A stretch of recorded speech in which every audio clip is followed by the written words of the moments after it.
Is he still speaking? Still. Can you see my parents? Just? I won't have to look at them, will I, when... Perhaps. Claire. What? Remember, Claire, it is good. It is good. It is good. It is good. It is good, Claire. If only you knew how I felt. I do know. We all know. Yes. I call Claire Howard.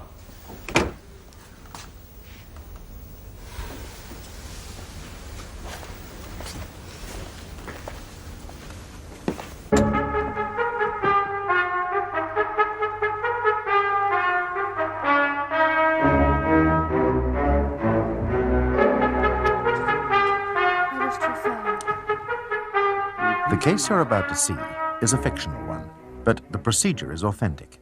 The characters are played by actors, but the jury is selected from members of the general public. Roy Howard and his wife Jennifer are accused of kidnapping and falsely imprisoning their daughter Claire. Your full name, please. Claire Marianne Howard. Where do you live, Miss Howard? At Dinton House, Reading, Berkshire. And when did you first begin living at this address? At the end of July last year. Now, is it correct that Dinton House is the UK headquarters of an international body which calls itself the Movement? Yes. As simply and as briefly as possible, Miss Howard, will you tell His Honour and the jury the nature of this movement? Right. The movement. Well, it's an applied religious philosophy, which may sound a bit pretentious. It's easiest just to see us as a group of people who live under one roof in order to praise God. We share everything. Well, not just our possessions, but our thoughts and emotions, too. Some of the time is spent in private prayer and meditation, but there's a lot of practical work that needs to be done around a big old house like Dinton. In the evening, we sing songs to God or pray. It's all quite spontaneous what happens then. It's lovely. Well, that's it, really. Yes. Thank you, Miss Howard. So, in your opinion, would it be accurate to describe Dinton House as one of a network of religious communities? Yes. Now, can you help me with this, please? Were you, so to speak, a fully fledged member of the movement from the day that you first began living at Dinton House? Oh, no, not at all. To become a full member, you have to undergo a period of training, which lasts about 4 months. You're known then as apprentice.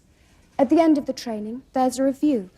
And if the movement's happy and the apprentice is happy, you're admitted to a full membership. So it was as apprentice or trainee that you were living at Dinton House during August and September of last year, is that right? Yes. How old were you when you joined? 18. Miss Howard, this body, this organisation called the Movement, does it associate itself in however informal a fashion with the tenets and beliefs of Christianity? Oh, no, Your Honour. It's not Christian or anything else. That's why it's called the Movement, because it's a movement to unite a world divided by so many beliefs. Ah, yes, thank you. Mr. Harvester? Your Honour. Now, let's move on to what occurred on Saturday, October the 16th. Can you remember where you were that morning? Yes, I was in the front garden at Dinton. Melissa, that's Miss St. John, my instructor during the training, came and told me my father had just been on the phone. Now, Miss Howard, don't tell us what she said, but as a result of your conversation with Miss St. John, did you agree to meet your parents for dinner at 7 o'clock that same evening? Yes. Your parents being the defendants, Roy Howard and Jennifer Howard, is that correct? Yes. How long was it since you had lived with your parents in Fulchester, Miss Howard? About 3 months, almost exactly. And were you happy to be living where you now live, at Dinton House? Oh, very happy. It's my home. And where did you understand your parents to have invited you for dinner? The Mirador restaurant. It's a fancy little Italian place in the middle of Reading. Melissa said she'd drive me there, so I said, why not stay for the meal? Anyway, I need the moral support. Why did you feel the need for moral support, Miss Howard? Well, I knew Mummy and Daddy didn't like me living at Dinton, and I suspected they'd come from Fulchester to try and talk me out of it. So, did Miss St. John agree to your suggestion? Yes. So then, did you, Miss St. John, and your parents meet up for dinner at the Mirador at the time arranged? Yes. Did your parents seem happy about Miss St. John joining your party? No, they weren't. Did anyone leave the table during dinner? Yes. After about half an hour, Miss St. John went to fetch something from her car. And as she went out, did your father say something to you? He said, "Go on now, the bitch can't see you. Have some wine, have a glass of wine," over and over again. He looked almost mad. Was there any reason why you should not drink alcohol? It's a strict rule of the movement. But nevertheless, did you finally agree to drink some wine? Well, yes. He was so beside himself, I thought he might go up and smoke if I didn't. I remember him pouring a glassful of wine, like this, holding the bottle in his right hand, and his left was clenched here next to the glass. And then he did something very strange. He banged the bottle back on the table very loudly and laughed. Then he handed me the glass of wine. Was it apparent to you why he held his left hand clenched beside the glass? No. Why did he laugh, do you know? No. Had you seen him pour glasses of wine before? Well, yes. He's had wine with his evening meal for as long as I can recall. Was it his custom to bang down the bottle on the table and laugh for no apparent reason? No. Did you drink the wine that he poured for you? About half of it, yes. What effect did it have on you? I began to feel terribly sick. I had to hold on to the edge of the table to steady myself, and then, nothing. You lost consciousness, is that what you're saying? Yes. When and where did you regain consciousness? The next morning, I was in bed in my old room at my parents' house. Ah, now that being 18 Langfield Crescent, Fulchester, correct? Yes. How did you feel? Awful. As if someone had banged me over the head with a sledgehammer. What did you do when you woke up? Well, I went to the bedroom door, but I was locked in. Then I crossed the room to the window and found I couldn't open them either. Why not? Well, there was a new catch between the top and bottom sash. You'd need a key to release it. And had this fitting been installed since you had last lived at home, Miss Howard? Yes. So inevitably you didn't possess the requisite key, did you? Oh, no. Well, then I went back to the door and started hammering on it. After a while, Mummy came in with a breakfast tray, so I rushed past her down the stairs to the front door. Again, there was a new lock, a mortise lock, which was locked, of course. And what did you later discover? That every door and window in the house was locked. They'd thought of everything. On that first morning, Sunday, October the 17th, did you have a long conversation with your mother in the kitchen? It was more in the nature of a blazing row, actually. During the course of this blazing row, did she refer to the events of the previous evening? Yes. She said, "I'm sorry we had to do it, darling, but we only want what's best for you." What did you understand by the words, "we had to do it"? That they kidnapped me. Well, I then asked her how long they planned to keep me confined to the house, and she said, "Just until you feel ready to accept help." Help? What sort of help? Well, that's what I kept asking, but she wouldn't say directly. How long were you held prisoner in the house? About 3 weeks, from the Sunday to November the 5th, the Friday. For an hour each day, I was allowed to walk round and round the garden on my mother's arm. The rest of the time, I was confined to the house. Did you ever attempt to escape? Twice, yes. The first time, I ran away from Mummy in the garden, but I didn't get further than the front gate. Then, a few days later, I ran off down the street. Again, Daddy ran after me, caught me. He looked completely demented and shouted, "You fool, you stupid little fool!" Were you allowed visitors? None of my choice, no. Who then did, in fact, visit you during that period? Dr. Curtis. He came to the house maybe 3 times. Who was this Dr. Curtis? Well, he calls himself a behaviour therapist, whatever that means. He said I'd have to go to the Garth clinic to be deprogrammed because the movement had brainwashed me. Of course, that was all nonsense. Now, the Garth Clinic is a private psychiatric hospital in Fulchester, is that right? Yes. On Friday, November the 5th, did you agree to enter, and did you enter the Garth Clinic as Dr. Curtis's patient? Yes. Why had you in the end agreed to his proposal? Well, I thought I'd have a better chance of escaping from there, that's all. Did you try to escape? Yes. On the 10th day in the early hours of the morning. Miss St. John was waiting for me at the gate and drove me back to Dinton House. So Dr. Curtis's deprogramming proved a failure, did it? Well, naturally. You can't deprogram love. Have you been accepted recently into the movement as a full member? I have, yes. And what are your feelings about that, Miss Howard? It's wonderful.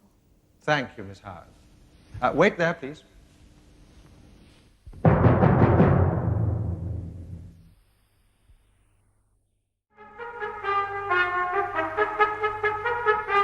Mrs. Howard, would you look at this postcard, please? It would appear to be a postcard with a Reading postmark and dated October the 7th, 1982. It is addressed to Mr. and Mrs. Howard, your parents, at 18 Langfield Crescent, Fulchester, and has the appearance of having been hastily scribbled with a pencil. Do you recognize the handwriting, Miss Howard? Yes, it's mine. This is to be exhibit number 1, Mr. Ellis? It is, Your Honor. Now, Miss Howard, will you turn it over, please, and read what it says? Dinton, Thursday. Please come, please. They're trying to destroy me, these monsters. I'm so frightened. Come quickly, Claire. Do you remember writing this card? Yes. It was written during your training, wasn't it? Yes. Yes, and who were these monsters you referred to? The others. Dinton. Yes. The members of the movement who lived at Dinton House. Yes. Yes. Now, I suggest the reason you felt these people were trying to destroy you was that since the end of July, they had inflicted upon you a regime of deprivation, humiliation, and downright torture designed to break your will, impair your intellect, and reduce you to the level of a mindless slave to the movement. Isn't that the plain fact of the matter? No! I regretted writing that stupid card from the moment I posted it. When you returned to Fulchester after your 10 or 11-week stay at Dinton House, a number of people noticed how thin you had become, thin to the point of emaciation. Can you explain how this came about? The training involves a lot of strenuous physical exercise. What was your diet during this strenuous physical exercise? It was a macrobiotic diet. Which consisted almost exclusively of cooked, unpolished rice known as brown rice, didn't it? Yes. You also had to cope with very little sleep, did you not? How many hours sleep were you permitted each night? I don't know. Not many, but I didn't seem to need many. It was about 4, wasn't it? Yes. It could have been 4. Yes, it's also the case, isn't it, that trainees are not permitted to speak to anyone except their instructors during their training. Is that so? That doesn't mean to say the others stop caring for you. You can communicate with kindness as well as words. I see. Well, what sort of kindness was shown to you when you admitted to Miss St. John that you had sent your parents a card begging them to come to Dinton House? She was very understanding about it. Well, they all were. But I'd broken the rules. I had to be punished for it. Yes, which took the form, did it not, of being pushed into a cellar informally known as the ice box, and there you were forced to stay in the dark and without food and water for a period of 24 hours. Is that correct? No, it's not correct. No one forced me to do anything. The cellar door wasn't locked. I could have left any time if I'd wished to. When, on the Saturday which followed, Miss St. John came into the garden and told you your father had just rung, did she also tell you that she had accepted a dinner invitation on your behalf? Yes, I didn't really want to meet Mummy and Daddy. Even though in the previous week you'd just sent them a card begging them to come to Dinton? Yes. Melissa pointed out that it would be better for them and better for the movement if they could see for themselves that I was fine. The truth is, Miss St. John made it clear to you you could see your parents, but only if she accompanied you. Is that right? No! I wanted her to come. Now, which rules of training were, in fact, to be relaxed that evening? I mean, would you be permitted to speak to your parents? Yes. What about dietary restrictions? Well, Melissa said I could eat anything I liked, but she advised me to stick to very plain food. Alcohol? No alcohol, no. Now, at 7 in the evening, you, Miss St. John, and your parents sat down to dine at the Mirador restaurant, and according to what you've just told us, the purpose of your being there was to give a good account of yourself and thereby of the movement to your parents. But you remained almost silent throughout the meal, did you not? Yes, Mummy and Daddy were being very embarrassing. No, Miss Howard. I suggest to you, on the contrary, it was the presence of Miss St. John you found embarrassing. Because the one thing you longed to say to your parents, namely, take me home, you couldn't while she was there, could you? Oh, that's rubbish. Well, don't you remember uttering those very words the moment your instructor left the restaurant? No, I don't remember, because I never said it. Then there's the question of the wine, this glass of wine your father poured for you, which you admit you drank. Now, you had already broken one rule of training by posting the card for which you had been severely punished. Now, here you are again, not 10 days later, breaking another. And this rule, again, according to your testimony, is just about the only one not to be relaxed that evening in question. He looked mad, as I said before.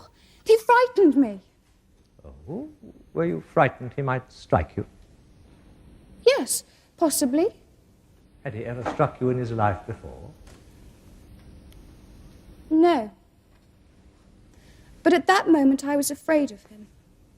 Miss Howard, I suggest when you met your parents, you had but one thought in your mind, that somehow at the end of the evening you would be going home with them, and that you told them so the moment Miss St. John, your instructor, your tormentor, was out of the restaurant, and you drank the wine of your own volition to give yourself courage to carry out your plan, and its effect on you was, well, no more than might be expected on a constitution so weakened by the most appalling, inhumane ill-treatment. No, no!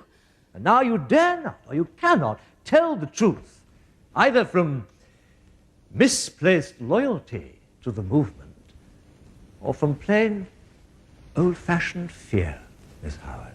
Well, that's not true. The movement works through joy, not fear. Why else would I go back to them? Miss St. John, where did you first meet Miss Howard? At a student party in London. Why were you attending this party? I live in the flat downstairs. I can't say why I was invited. Maybe to stop me complaining about the noise, or perhaps they felt sorry for me.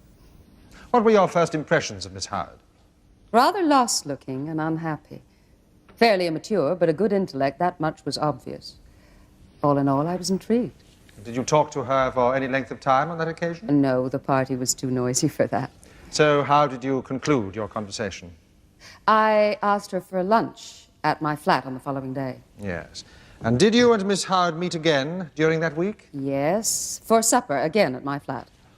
Who first made the suggestion that she should accompany you to Dinton House, you or she? Claire did. And how long did she stay at Dinton House? For a week, first of all, as our guest. And at the end of that week, did she ask if she might stay on as a trainee at Dinton House? Yes, yes, she did. What was your reaction to that request? I told her no. I said she should go back home, do her 3 years at university, and then if she still felt the same way about us, well, we reconsider. But she wouldn't be persuaded. Did you then call a meeting of the General Council at Dinton House to discuss her case? Yes, I did. And we there decided to take her on board. After all, she was 18, she knew her own mind, she liked us, and we loved her. If there was any parental hysteria, or if, as I feared, she became the focus of another smear campaign in the newspapers, why, we'd face it out together, as we have often done in the past. Now, in general terms, Miss St. John, how would you characterize the training that each apprentice or trainee receives? It's a very demanding spiritual adventure. Emotionally, it's like a switchback railway, periods of ecstasy followed by, how shall one call it, depression, inner turmoil. But our instructors have wide experience in dealing with these downers. What kind of progress did Miss Howard make as apprentice? She progressed very well. At about 10 a.m. on Saturday, October the 16th, did you receive a phone call? Yes, I did. It was from Claire's father. I expected him to telephone on account of a silly letter Claire had written. What was his manner on the telephone? Abusive, to put it mildly. Did you agree to let Miss Howard meet him and his wife that evening at the Mirador restaurant in Reading? Yes, Where she would be allowed to speak to them if she wished. of course. We're not inflexible, you know. You drove Miss Howard to Reading, and both of you entered the Mirador restaurant about 7 p.m., correct? Yes. It was Claire who asked me to stay. I rather gather she didn't want to face her parents on her own. Now, during the meal, Miss St. John, was anything said by either defendant which led you to believe that your presence there was unwelcome? Oh, repeatedly. At one point, her father leaned across the table so that his face was only an inch from mine, and he hissed he used a rather uncouth expression. What did he say? He said, "Look, why don't you just piss off?" To which I replied, "Are you dropping some subtle hint?" He was very angry. And then later, did you in fact leave the restaurant Yes. on your own? Yes, I did. Why did you? To fetch a book from my car. Bill Allen's One Spirit, One World. Who is this Bill Allen? He's an American writer and the founder of the movement. Claire's mother had made some foolish remark about us, and I wanted to read her a passage from the book to prove that she was wrong. Where was your car parked in relation to the restaurant? In a side street about 200 yards away. When I turned the corner back into the main road, I saw a commotion going on outside the restaurant, a lot of people shouting and scuffling. It was only as I drew nearer that I realized one of them was Claire, and then her mother and father, and they were dragging her along by the arms. Of course, I knew instantly what was happening. She was being kidnapped. As you joined the group, did you ascertain who else was involved in this commotion? Yes, 2 waiters from the Mirador. They were both arguing with Claire's father. I'm not sure what. My one thought was to rescue Claire. Mrs. Howard had the back door of the car open, and Claire was struggling as best she could. So Miss Howard was still conscious, was she? I think half-conscious would be more accurate, drooping eyelids, utterly bewildered. Yeah, but for instance, did she recognize you? I honestly don't think she did. Was she resisting the defendant's attempt to drag her to the car? As far as she was capable, yes. And did you try to enlist the help of the waiters in order to free Miss Howard? Well, that's it. I was trying to pull Claire away, and the waiters were still shouting at Mr. Howard, so of course I naturally assumed in this confusing situation that they were trying to prevent the kidnap. So I shouted at them, help me, but they paid no attention. Now, later, did you discover the cause of this dispute between the waiters and the Howards? Well, I suppose it was because they hadn't paid their bill in their hurry to abduct Claire. Anyway, by now, Claire was inside the car, and she was lying across the back seat. I tried to grab Mrs. Howard's arm, but she turned and she scratched my face. She then pushed me off the pavement, and I fell in the gutter behind the car, which then roared off. That was the last I saw of them.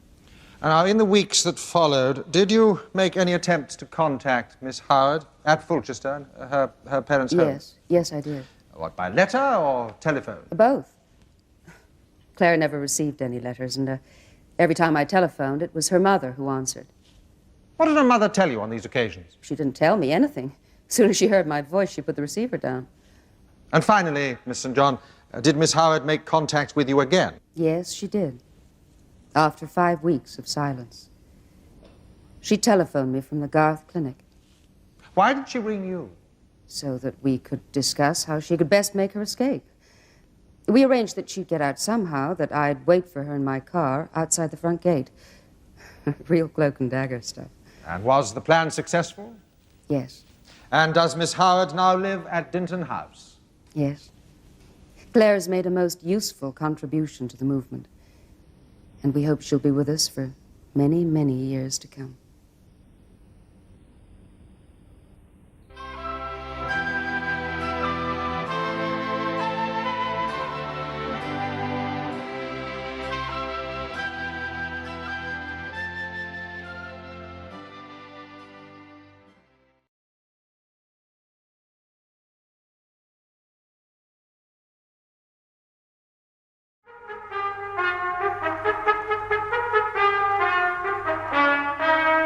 All stand.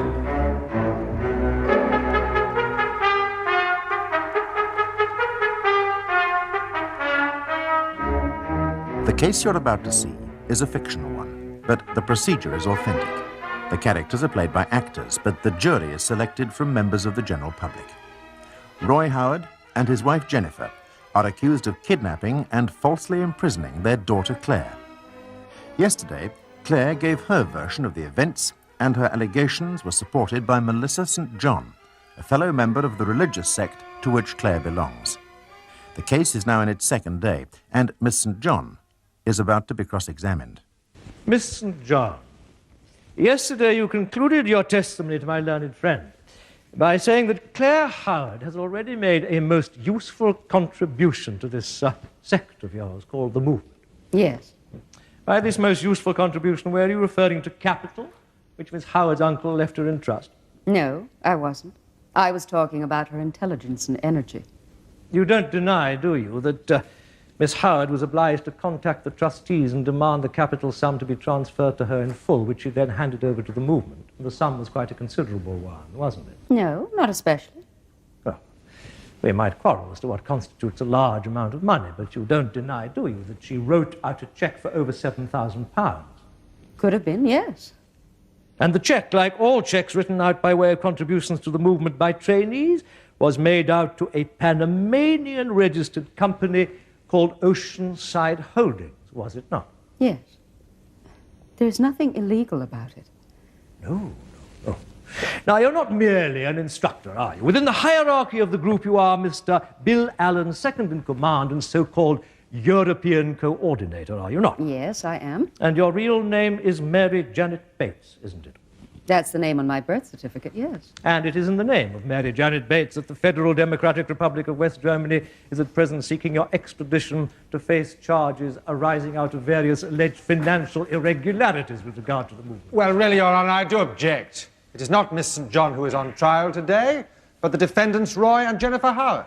What is the purpose of your question, Mr. Ellis? Your Honour, it is my submission that the movement is run by charlatans and exists only to exploit young people in the most ruthless fashion. It is my submission that unless the jury is made aware of the true nature of the movement, it is impossible for them to tell whether Miss Claire Howard has been telling the truth in this court or has been brainwashed or intimidated into committing perjury.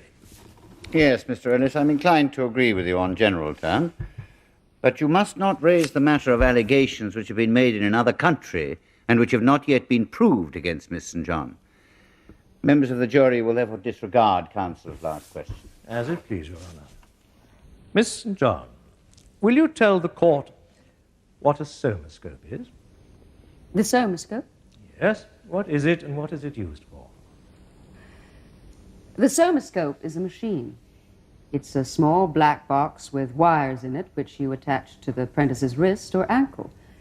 It gives a very mild electric shock, and it's only used to correct very deeply ingrained negative habits of thought. And in the case of an especially recalcitrant trainee, the wires are attached to the head, are they not? Newspaper hysteria. Oh, come now, Miss St. John. The experiences of a number of ex-members of the movement have been well enough documented to leave little room for doubt in this matter. There may have been one or two occasions when an overzealous instructor has used the somascope in an unauthorized manner, possibly. Yes. And the trainees are similarly made to endure long spells of sensory deprivation, are they not? With their eyes blindfolded and plugs of wax in their ears. What you call sensory deprivation, we call sensory withdrawal. The senses are the greatest enemy to spiritual contemplation. Ask any Indian mystic. We set our apprentices free. Free? Well, it'll be for the jury to appraise the strange freedom that you have made available to Claire Howard. However, on the evening of October the 16th, you and Miss Howard were sitting at the restaurant table with Mr. and Mrs. Howard. You talked freely, whereas Miss Howard said very little. Isn't that so? She was rather quiet, yes. I don't think she liked being in her parents' company, that's all. And yet when an apparently light-hearted dispute arose as to whether she or you should fetch this book from the car, Miss Howard was adamant it should be you, wasn't she? I don't recall any such dispute. Well, when you returned from the car, you saw a group of people outside the restaurant shouting and scuffling, but you were far too far away to identify them. Is that right? Yes. And likewise, at this distance, it was not possible for you to ascertain the cause of the commotion. No, but I've never suggested otherwise. Yes, now you saw Claire with her parents, and then you added, because I knew instantly what was happening, she was being kidnapped. Yes, I did. But you knew nothing of the kind, did you? In fact, you only later discovered the actual cause of the commotion, namely an argument over the restaurant bill. Yes, I've already said that, but in the confusion of the situation, she was it being led, not dragged along, as you thought. And the reason that you misconstrued the scene was that the alternative explanation, namely that this promising new recruit had voluntarily chosen to escape from your influence, was too hard for you to bear, wasn't it? She was being dragged. I saw it. And what's more, Miss St. John, Claire Howard only began to cry and struggle when she saw you coming down the road and became justifiably terrified of what punishment the movement and her self-appointed instructor might inflict on her as a consequence of this betrayal. Isn't that so? No. You're twisting everything. And Mr. Rossi, how long have you worked at the Mirador restaurant? 11 years. And you've been head waiter at that establishment for the last 5 of those years, correct? 5 years, yes. I have that honor. Now, you've already told us that on the evening in question you showed Miss Howard and Miss St. John to the table where her parents were already seated. What did you do when you learned that Miss St. John wished to join their party? But I asked them to move to table 15. Table 4 is a small table, not suitable for 4 persons. And did the defendants agree to move to table 15? No, they say that table, and point to table number 8. Where is table 8 situated? Right next to the main entrance, close to the bar counter. And is this table popular with the customers? Oh, no, there it is very noisy, and in the winter, very cold. And did the defendants, however, move to table 8? Yes, they insist. Then later, did Miss St. John leave the party and go out of the restaurant? Yes, the signora there, yes. And not long after that, Mr. Rossi, what did you see? I see them first while they go out. The father, the mother, and the signorina, who seems molto ubriaca, very drunk. Each one holds an arm of the signorina, who cries and says, "No, no." Then they go out. And I say to waiter Giuseppe, "Do they pay the bill?" And he says, "No." So I think, maybe the signorina not so drunk after all. Well, you're saying, are you, that you suspected that Miss Howard was just pretending to be drunk and her parents pretending to carry her out as a ruse for avoiding payment of the bill? A ruse, certo.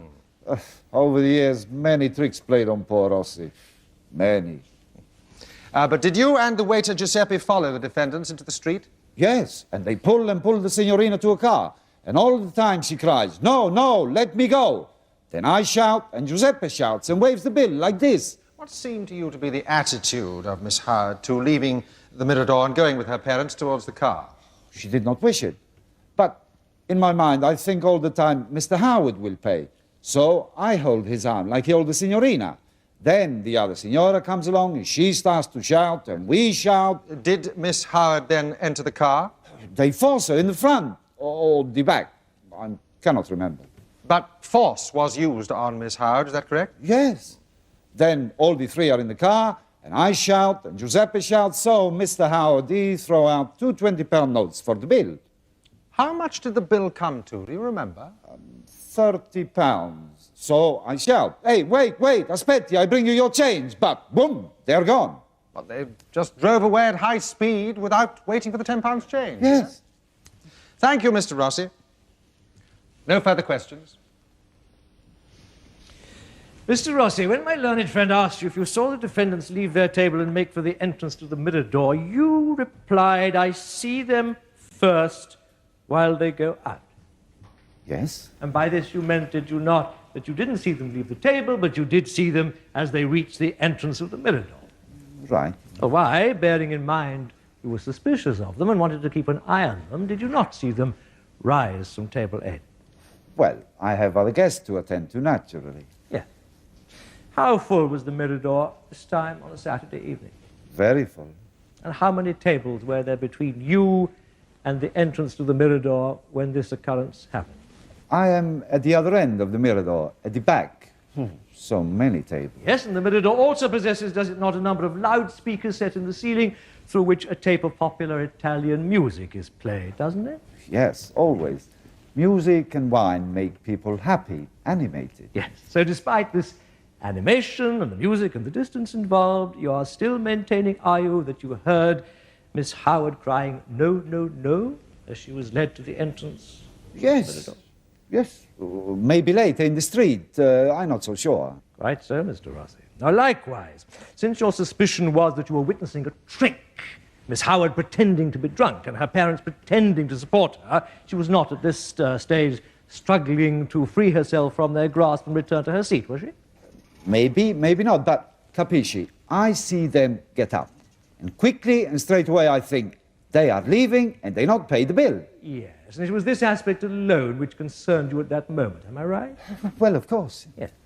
Now, the role of head waiter at an establishment such as the Mirador, which prides itself on its high standard of cuisine and service, is a particularly demanding one, isn't it? Oh, yes, very. I call it my painful pleasure. Yes, and on a busy evening like Saturday, your mind has to be in 100 places at once, am I right? Certainly. So when customers depart leaving their bills unpaid, it must be rather annoying for you, must it not, on top of many other calls on your attention? Yes. And so it was in such a flustered and impatient frame of mind that you followed the waiter Giuseppe into the street in pursuit of the two defendants. Am I right? No, Signor Avvocato, I am never flustered. I should say, even in such circumstances. I see. But you don't deny, do you, that your one thought as you argued with Mr. Howard was that you were going to be paid? That, yes, I agree. So you only noticed Miss St. John after she had joined your group, am I right? Yes. So you couldn't have noticed, as I suggest, that Miss Howard only began to cry and struggle when she saw Miss St. John approaching down the street, could you, Mr. Rossi? But all the time she cries, in the street, in the car. It is her parents who make her afraid.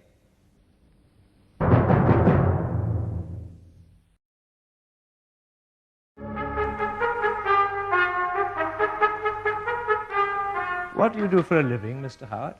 I'm an estate agent. In fact, you are the senior partner in a firm of estate agents in Fulchester called Howard and Hotchkiss. Is that not right? Yes, that's correct. You were married in 1962 to the second defendant, Jennifer Howard, and your daughter Claire was born in 1964, correct? Yes. And from an early age, Claire demonstrated an exceptional flair, am I right, in two fields, both mathematics and music. Yes. And in 1975, she became a pupil at the Fulchester High School for Girls. Right, yes. Now, during her teens, was your relationship with her an easy one? Well, by and large, yes. Like most teenagers, she went through a rebellious phase, with my wife and I being Mr. and Mrs. Stalin. But she seemed to blossom into a good-natured, clever young woman. I was very proud of her. I adored her. I still do. And in 1982, she took her A-levels. Yes. What grades did she achieve, Mr. Howard? Can you remember? They were all grade A. Yes, and with these splendid results, she secured a place at University College London. Is that For right? the autumn of last year.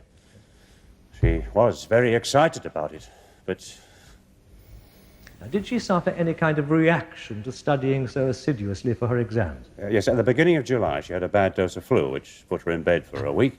It left her feeling very low and depressed. And your family doctor, did he not recommended that she should take herself away for a holiday? Yes, she went to London and stayed with an old school friend called Sarah Camp.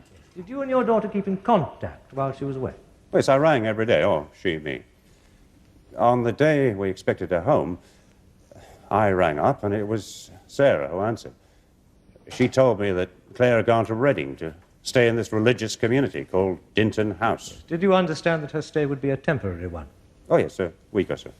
Did you, in the weeks that followed, try to get in touch with your daughter at Dinton House? Well, we left it for a fortnight. After all, she was 18, and we didn't want her to feel that we were keeping tabs on her. Then I phoned up, and it was Miss St. John. She was very unpleasant. Yes, and you learned from Miss St. John that Claire had become a trainee in the movement. Is that right? Yes, and that we weren't allowed to speak or write to her, nor she to us. Yes. Nevertheless, Mr. Howard, what did you receive some 2 months later? Her postcard, the one that was read out earlier. It scared us to death. When did the card arrive? Can you remember? The Tuesday after it was posted. Yes, so on the following Saturday, what did you do? Having arranged to meet Claire at last, we drove to Reading. Yes, and apart from simply meeting her, Mr. Howard, did your journey have another purpose? Yes, we wanted to give her an easy opportunity to escape if she wanted to. And if she was reluctant, well, we'd have a couple of quiet hours alone with her to try to persuade her. Yes, and in the event, however, you did not spend an evening alone with your daughter, did you? No, Melissa St. John, or whatever she calls herself, turned up as well. Yes, were you happy for Miss St. John to join your party at the Mirador restaurant? Happy? No, I was furious. Did you, at some point, tell her to piss off, as she alleged? Well, yes. Why did you, Mr. Howard? Because every time Jenny or I asked Claire a question, it was that blasted woman who answered, twittering on about inner being and spiritual values, and here was our own daughter looking like, well... Yes. Now, had your daughter changed in appearance and manner since you'd last seen her in July? Changed? Yes, she looked like a ghost. When Miss St. John left the restaurant, did you take the opportunity to say something in particular to your daughter? Yes. I said we've got 5 minutes, if that. The car's outside. Are you coming back with us, yes or no? Yes, and how did she react to your proposition? A bit taken aback, then alarmed. So I said, go on, have some wine, get your courage up. I poured her a glass of wine. And then, just as I finished pouring, she suddenly said, yes, take me home. I was so overjoyed, I banged the bottle down the table and said, good girl, or well done, or some expression like that. Then I laughed and said, drink up. And did the wine have an effect on Miss Howard? Yes, it did. In the excitement, I'd forgotten how physically weak she'd become. She turned dead white, started to sway in her chair, so I grabbed her by one arm, my wife took the other, and we led her outside. Well, then, it's pure pandemonium. Now, did your daughter in any way resist when you led her from the restaurant? No, she didn't. It was only in the street when she saw Miss St. John that she started to put up a fight. Then why, Mr. Howard, did you not release her at this point? Because I assumed she started to panic. Well, if I'd been through what she'd been through at Dinton House, I think I'd have panicked. Yes. Now, was there anything your daughter said later which caused you to doubt this interpretation of her show of resistance? No, definitely not. And was it your clear understanding that you were bringing Miss Howard back to Fulchester with her consent? I've never doubted it. Not for a moment. Mrs. Howard, it was earlier alleged by Miss St. John that you scratched her in the face and pushed her into the gutter. Did you assault her in this manner? I may have done. I can't remember exactly what I did, actually. As my husband said earlier, there seemed to be 100 things all happening at once. My only concern at that particular minute was to get Claire safely away and back to Fulchester. Which you and your husband then did, is that correct? Yes. Claire slept all the way with her head in my lap. Yes. Did she wake up when you arrived home? Hardly. Roy and I carried her upstairs, and then I undressed her and put her to bed. I was shocked how thin she'd become. Her spine and rib cage were clearly visible. Yes. Now, before you yourselves retired to bed, did you, Mrs. Howard, lock the front and back doors of 18 Langfield Crescent? Yes. Did you secure all the window catches and even lock the door of your daughter's bedroom? Yes. Will you explain to the court why you did so? Well, I'll try, but it's not easy to explain rationally. While Claire had been away, Roy and I had been living under great mental stress. From what we had begun to read in the newspapers about the movement, and from what I now knew at first hand, these people weren't just unreasonable, they were ruthless, fanatical, brutal. It seemed to me that they were capable of anything. Abduction, revenge, murder, even. You hear it every day on the news, don't you? Killing for a cause. Mrs. Howard, are you saying that on the night of October the 16th, you were afraid that members of the movement might follow you home to Fulchester in order to harm you or to harm or abduct your daughter? Very afraid, Your Honour. They knew our address through Claire.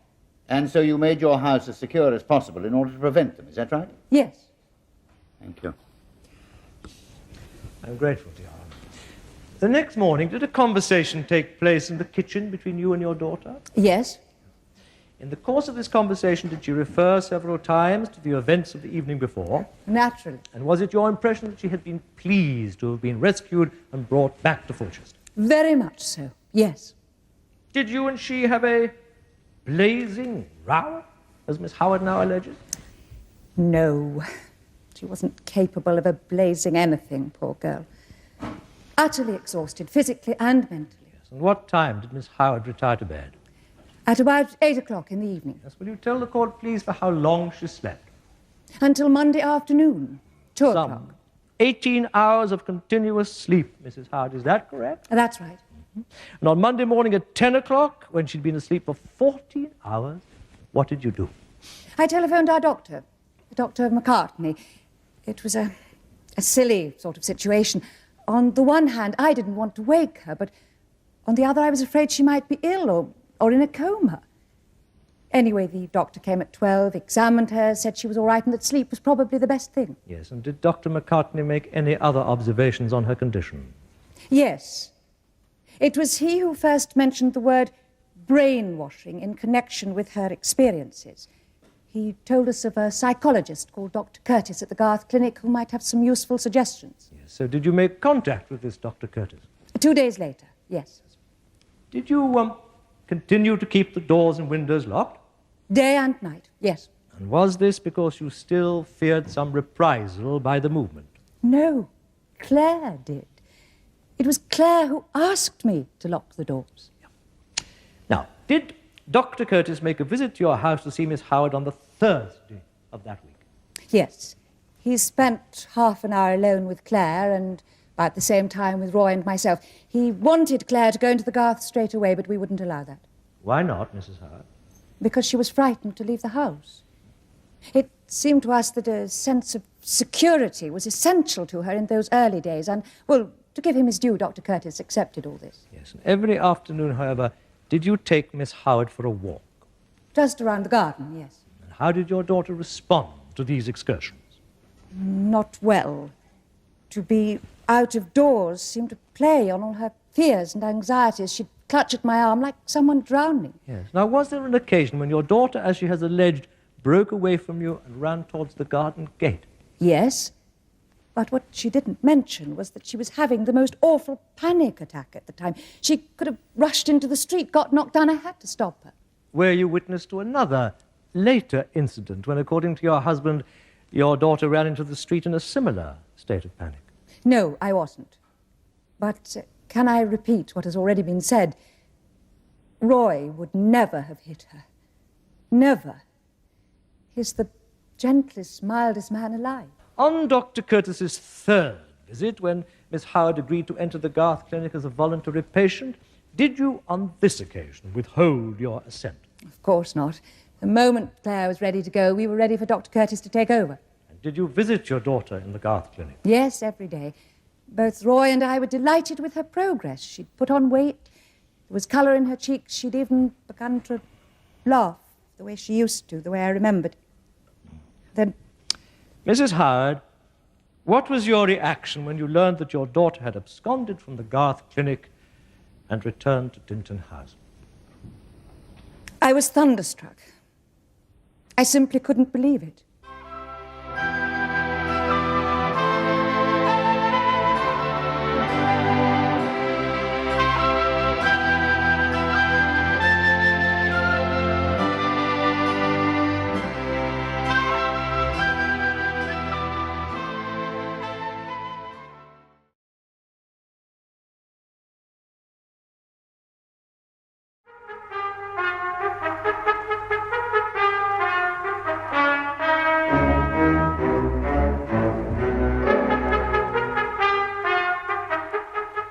The case you're about to see is a fictional one, but the procedure is authentic. The characters are played by actors, but the jury is selected from members of the general public, who will retire at the end of the trial to reach their own unrehearsed verdict. Roy Howard and his wife Jennifer stand accused of kidnapping and falsely imprisoning their daughter Claire, who is a member of a religious sect called The Movement. Today, the cross-examination of Mrs. Howard, the second defendant, is in progress. Mrs. Howard, you have referred to the great mental stress under which you and your husband were living while your daughter was a trainee of the movement at Dinton House. Did you have sleepless nights? Probably. Yes, I did. Indeed. In the months of August and September of last year, you consulted your family doctor, Dr. McCartney, on more than one occasion about your symptoms, didn't you? Yes. Did you tell him the cause of your anxiety, namely your daughter's situation? Of course. And I suggest it was then, and not in October, as you stated earlier, that your doctor mentioned the possibility of your daughter's being brainwashed by the movement. No. And I suggest further that you first made contact with the psychologist, Dr. Curtis, not in October, but in August or September, while your daughter was still a trainee at Dinton House. Isn't that correct? No, it was October. Because there were no legal steps that you could take to recover your daughter? You then embarked, with the encouragement of Dr. Curtis, on a course of action which was to lead you to kidnap and imprison her. No. No. You say you had, in those 2 stressful months, begun to read newspaper items about the movement. Did those items include stories about parents in France, America, other countries, who had kidnapped their children from cult centers such as Dinton House and brought them home to be deprogrammed? Quite possibly. So the thought must have occurred to you that you might be able to do the same thing, mustn't it? No, it didn't. Oh, Mrs. Howard, here is your only child, gifted and intelligent, who's fallen into the hands of a sect, ruthless and fanatical, your own words. And for 2 months, you and your husband do nothing, plan nothing. We did nothing because there was nothing we could do. Now, your daughter's postcard arrived in Fulchester on Tuesday, October the 12th. It began, "Please come, please," and ended, "Come quickly," and the word quickly is underlined. But you didn't go quickly, did you? Well, 4 days, In only... fact, under the circumstances, your progress to Reading was quite dilatory, wasn't it? What were you doing for 4 days, Mrs. Howard? My husband's a very busy man. He has responsibilities, well, not just to his family, but to his clients, his employees. He can't just drop everything at a moment's notice. But you can drive, can't you, Mrs. Howard? Why didn't you go to Reading on your own? No, it had to be both of us. In many ways, Roy has had a much closer relationship with Claire than I did. The very next day, Wednesday, October the 13th, some builders arrived at your house in Langfield Crescent to make certain alterations to the property. Will you tell His Honour and the jury the nature of those alterations? Yes, they put new locks on the front and back doors, mortise locks, and fitted locks and special catches to the windows. Why did you order these alterations to be made? Oh, that's easy to explain. In the early summer, there'd been a spate of burglaries in Langfield Crescent, and our insurance company advised us to improve our security arrangements. As for when the builders started work, that was a complete coincidence. They won't just turn up when you want them to, you know. Oh, not even when, as in your husband's case, the builder is a long-standing friend. No, not even then. I see. What time did you and your husband arrive at the Mirador restaurant in Reading? Can you remember? About 7:15, I believe. In good time, at any rate, to find a suitable parking place for your car. Yes, I suppose so. Then why did you park directly outside the main entrance of the restaurant, on a double yellow line, and within a box which contained the words "No waiting" in large capital letters? Can you explain? No. You can't explain it, or you don't want to explain it? Simple convenience, I expect. Convenience? Convenient for what, Mrs. Howard? I'm sorry? Would you mind repeating the question? Yes. Why was it convenient to park your car directly outside the restaurant? It was dark. We were in a strange town. We just wanted to park close to the restaurant. We didn't see the yellow lines. No, Mrs. Howard. I suggest it was to facilitate the kidnap of your daughter. No, And no. it was for the same reason that you insisted on moving to a table in the noisiest and draftiest part of the restaurant, but which did have this one virtue, that it was close to the entrance. Isn't that right? We weren't to know how noisy any particular table would be. We'd never been there before. When you and your husband ordered your main course, can you recall what you ordered exactly? Steak. We both ordered steak. Yes, and as was your habit, you also ordered a bottle of wine to accompany the meal, didn't you? Yes. And the bottle you ordered was a sweet white dessert wine. Now, why did you order a dessert wine to go with steak? I don't understand why you're dredging up these ridiculous petty details. Just answer the question, Mrs. Howard. Why did you order such a wine? Was it so that its sweetness might disguise the bitterness of the drug that your husband dropped into your daughter's glass? What nonsense. No. The wine waiter misunderstood the order, that's all. As the bottle had been opened, we thought we might as well drink it. On the following Monday morning at 10 o'clock, when your daughter had been asleep for 14 hours, you rang your family doctor, correct? Yes. You were afraid Miss Howard might be, and I quote you here, ill or in a coma. Why did you think she might be in a coma? Because she'd been asleep for so long. Oh, was it only that? Or was it because you feared that your daughter might be suffering from a drug overdose? There were no drugs. Where would I get drugs from?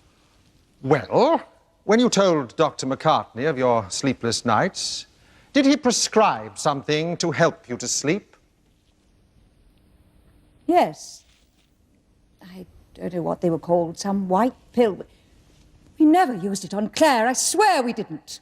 Mrs. Howard, 4 days after your daughter escaped from the Garth Clinic and returned to Dinton House, you wrote a letter to Miss St. John, didn't you? Yes. Can you remember what you said to her? A great many foolish things, but I was terribly upset. Yes, show the defendant Exhibit 2, would you please? Your Honour, members of the jury, may I draw your attention to Exhibit 2, which is a letter written by the defendant, Jennifer Howard, to Melissa St. John, dated the 19th of November, 1982, and in particular to the second paragraph of that letter. Is that the letter that you wrote, Mrs. Howard? Yes. Thank you. The second paragraph reads as follows. You stole our darling treasure from us once, and now you've done it again. But be warned, Miss St. John, what we did once, we can also do a second time. And though we don't want to, we will. And at a moment when you least expect it. Mrs. Howard, aren't those words an admission by you? As clear and unambiguous an admission as it's possible to have, that you kidnapped your daughter from the Mirador restaurant in October. No, it doesn't mean that. It doesn't. It means that we'll get Claire back the way we did last time, by persuading her. But, Mrs. Howard, though we don't want to, we will. Why shouldn't you want to succeed in persuading your daughter to leave a sect whose very existence you consider reprehensible? Not reprehensible. Evil. Evil. We didn't kidnap Claire. But even if we had done, would it have been wrong? Would it be wrong now to do it again?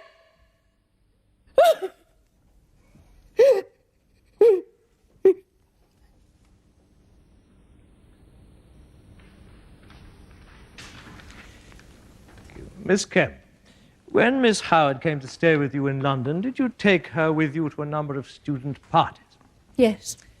And at one such party held in a flat in the Notting Hill Gate area of London, did you notice that Claire Howard had entered into conversation with one person in particular? Yes, that's right. Melissa St. John. Now, among your friends and fellow student associates, is Miss St. John generally referred to by any nickname? Yes, she's called the Creep. Why is she so called? It's her manner. There's something very silky about the way she moves and speaks. She never breezes into a room. One minute she's not there, the next she looks like she's been there for hours. She's always sidling up to people, especially anyone new, trying to worm the most peculiar personal details out of them. And she's good at it, too. Well, the first time I met her, I felt almost hypnotized by her. Must have told her my life story, such as it is. Yes, and for what reason is it generally believed she's so full of curiosity? She's touting for recruits for the movement. Did you alert Miss Howard about Miss St. John's reputation? Of course I did, over and over again, but she wouldn't listen. Couldn't believe it. Claire was always so sensible. Yes, and on the following Saturday, did you learn that your friend had gone to Dinton House near Reading? Yes, I found a note on the mantelpiece. Soon afterwards, Roy, Claire's father, phoned up and I broke the news. Yes, and how did he react when you told him? He was very nice about it, as he is about everything. When did you next see Miss Howard? Late October. I'd hitched back to Fulchester for my mother's birthday, and when I heard Claire was back, I went to see her. I saw her 3 times altogether that weekend. Now, Miss Kemp, this is very important. Was there anything said by either of the defendants, or any allusion made by Miss Howard to her present situation which led you to believe that she was being imprisoned in her parents' house? No, nothing. On the occasion of your 3rd visit to the house, did you and she go out into the garden together? Yes, we walked round for about half an hour. Were the 2 of you accompanied by either Mr. or Mrs. Howard? No. No, we were quite alone. Thank you, Miss Kemp.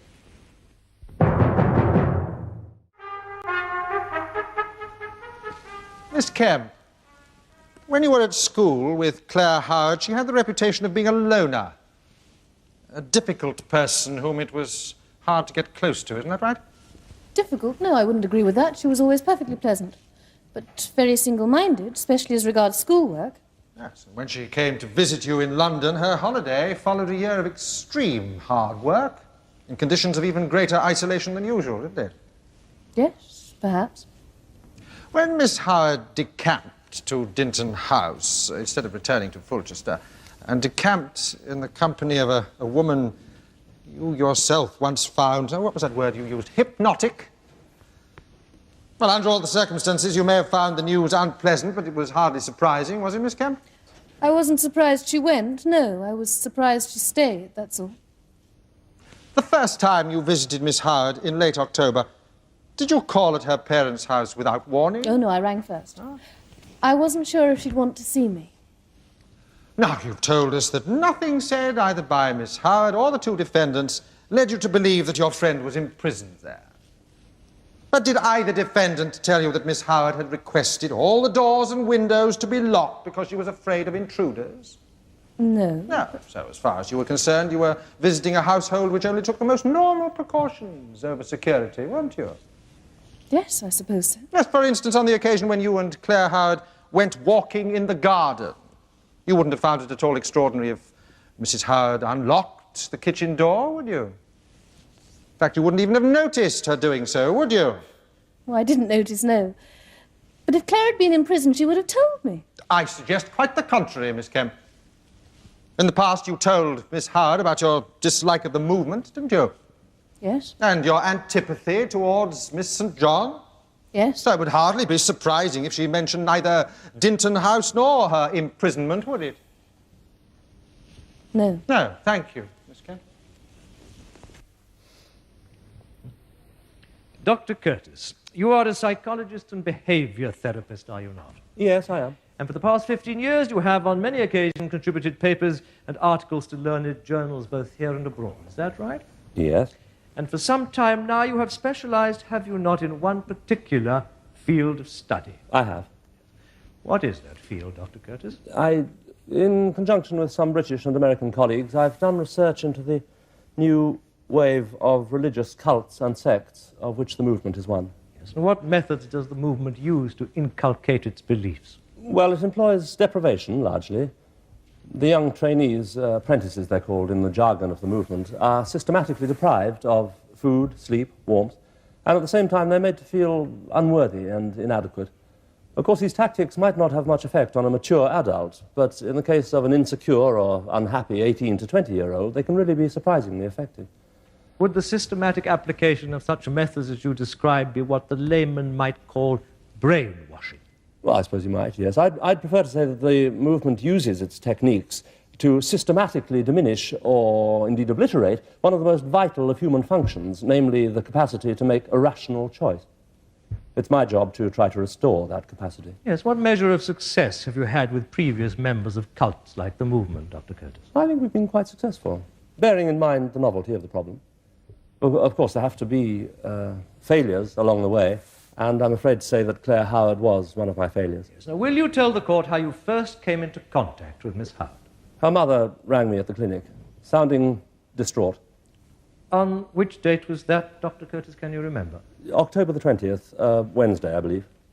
Mrs. Howard told me that Claire was frightened to leave the house, so we agreed that I'd visit them the following day, which I did. Yes, and when you had been introduced to Claire Howard, did you spend any time with her alone? Yes, about half an hour. Yes. How did she appear to you? Well, physically, there was something dull and lifeless about her. She seemed unable to stop shivering. Mentally, she had really very poor concentration, often starting sentences and not finishing them. I gave her a few simple tests, such as naming the months of the year in reverse order, which she was quite unable to do. Altogether, she resembled a shock victim. Yes, were you left with the impression that she had been brainwashed, using the term in its popular sense? Quite, yeah. Well, I'd prefer to say that she was a young woman with impoverished responses and a damaged self-esteem. If indeed they had tried to brainwash her, they'd only partially succeeded. Yes. Now, did you conclude your visit to Langfield Crescent by interviewing Mr. and Mrs. Howard in private? Yes, I did. I told them that it was emphatically my opinion that Claire be removed immediately to the Garth Clinic for treatment. This clinic being the private psychiatric clinic where you are based, is that right? I have a number of beds there, yes. Yes. What did the parents say in reply to your suggestion? Well, Mr. Howard asked me whether Claire wanted to go into the Garth, and I had to say no, she didn't. He then said, in that case, there's the end of the matter. Now, I pointed out that Claire was hardly in a fit state of mind to reach any kind of rational decision. But As far as they were concerned, her wishes were paramount. There the matter was left, was it? For the time being, yes. I gave them such advice as I could, that she should be kept warm and eat well and regularly, that kind of thing. Yes. Now, you visited Claire Howard twice more, did you not, on the following Thursday and the Thursday after? Yes. Yes. Did you mark any change in her condition over that fortnight? Oh, yes, very much so. Yes, there was a marked improvement.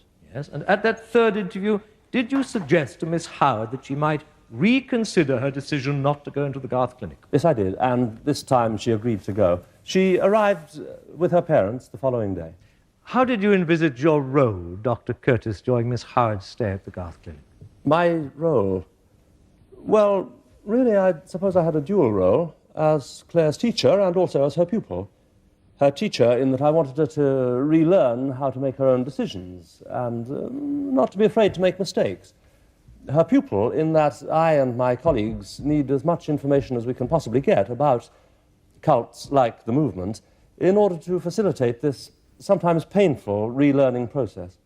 Did Claire Howard impart the information you required? Yes, freely and in great detail. She could hardly have been more cooperative, which is why I was all the more surprised and disappointed when she absconded.